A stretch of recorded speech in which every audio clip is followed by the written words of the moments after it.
I lived in Wyoming my whole life. I mean, my family's lived there for, well, generations. And when it came time for me to go to college, my parents couldn't afford to take me. I wanted to study theater. And I knew that if I was going to go to college, I was going to have to get a scholarship. So every year they have this competition, the Wyoming high school state competition, and I knew that if I got first place in the duets, that I was going to get a scholarship. So I went to the theater department of the university and I asked one of the professors, I was like, I need a killer scene. And the professor gave me one. It was like, here you go. This is it. And it was from Angels in America. And I knew that I could get first place with this scene if I did it well enough.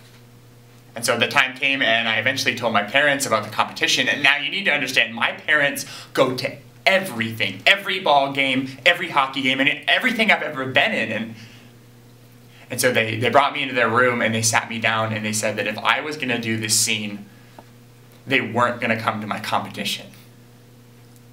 Because they believed it was wrong. That homosexuality was wrong.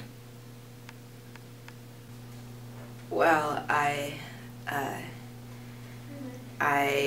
took off on my bike about 5 p.m. Wednesday from my dorm. I just wanted to go on a bike ride.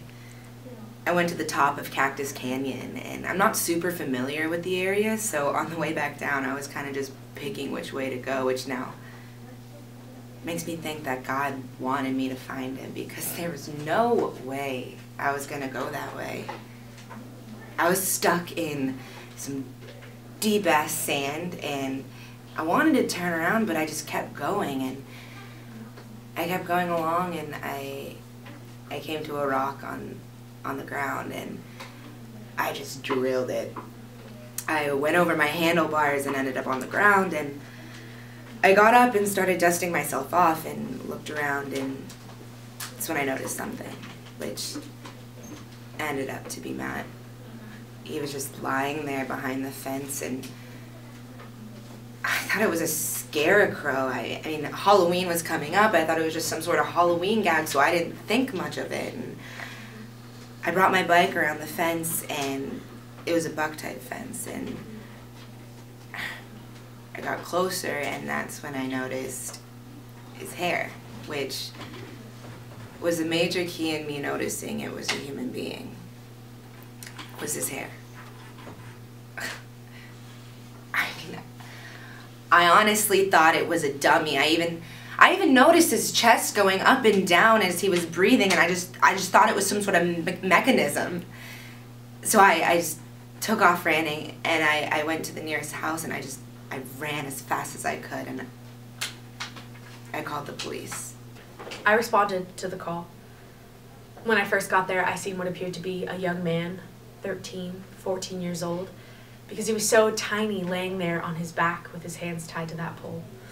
The gentleman that was laying there, Matthew Shepard, he was covered in dried blood. There was dried blood underneath him, and he was barely breathing. He was doing his best, and, you know, I went to breathe for him, but I couldn't get his mouth open.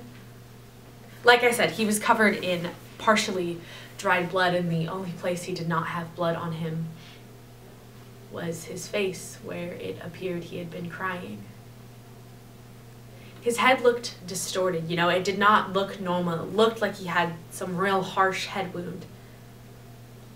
He was tied to the pole with his hands, thumbs out in what we call the cuffing position, the way we handcuff people. And he was bound with a real thin white rope. And his shoes were missing.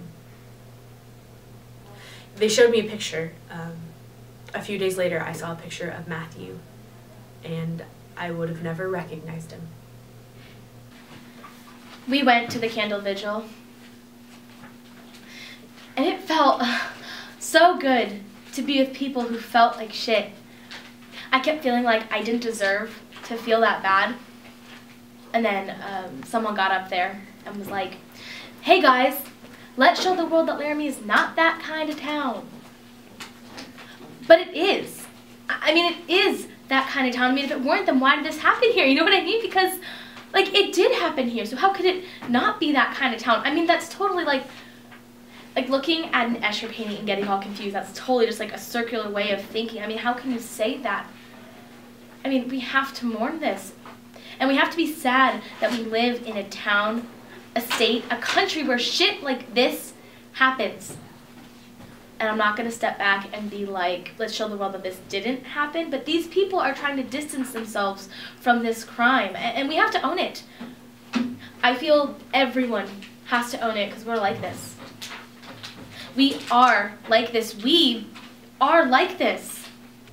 I live in the center of town, and my apartment has 2 windows on opposite streets. One goes north and one goes south, and that's the exact route of the homecoming parade. Now, on the day of the parade, I had a cast on my leg from a fall, so I was very disappointed because I wanted to walk with the people that were marching for Matthew. But I couldn't, so I watched from my window. And it was just... I'm 52 years old, and I'm gay. I've lived here a long time, and I've seen a lot. And I was very moved by the tag at the end of the homecoming parade. About 100 people were walking behind a banner for Matthew Shepard. So the parade goes down to the end of the street and makes a U-turn, so I go to the other side of my apartment to watch it come south down the other street. Well, about 10 minutes go by, and sure enough, the parade starts coming down the street. And I noticed the most incredible thing. The tag at the end of the parade had grown about 5 times. There were about 500 people marching for Matthew Shepard. 500. Can you imagine it? The tag was bigger than the entire parade, and people kept joining in. And you know what? I started to cry. Tears were streaming down my face, and I thought, thank God I got to see this in my lifetime. And my second thought was, thank you, Matthew. I really haven't been all that involved, per se. My husband's a highway patrolman, so that's really the only way that I've known about it. When I first found out, I just thought it was horrible. I can't, nobody deserves that. I don't care who you are. But the other thing that was not brought out, at the same time this happened, that patrolman was killed. And there was nothing. Nothing. They didn't say anything about the old man that was driving down the road and shouldn't have been driving and killed him. It was just a little piece in the paper. And we lost one of our guys. And a lot of it is my feeling that the media is portraying Matthew Shepard as a saint and making him as a martyr. And I don't think he was. I don't think he was that pure. Everybody's got problems. But why they exemplified him, I don't know. What's the difference if you're gay? A hate crime is a hate crime. If you murder someone, you hate him. It has nothing to do with if you're gay or prostitute or whatever. I don't understand. I don't understand. After seeing Fred Phelps protesting at Matthew's funeral and finding out that he was coming back to Laramie for the trial of Russell Henderson, I decided someone needed to go toe-to-toe with this guy and show the differences. And I think at a time like this, when we're talking about hatred as much as the nation right now, that someone needs to show that there's a better way of dealing with that kind of hatred. So our idea is to dress up like angels. So we designed our angel outfits, for our wings are huge. They're like big-ass wings. And there'll be like 10 to 20 of us that are angels. And we're gonna encircle Phelps. And because our wings are so big, we're going to completely block him. And so this big ass band of angels walks in and we don't say a fucking word. We just turn our backs and stand there. And we are a group of people bringing forth a message of peace and love and compassion. And we're calling it Angel Action. Yeah, this 21-year-old little lesbian is ready to walk the line with him. My son, Matthew, did not look like a winner. He was rather uncoordinated and wore braces from the age of 13 until the day he died. However, in his all too brief life, my son proved to the world that he was a winner. On October 6th, 1998, my son tried to show the world that he could win again.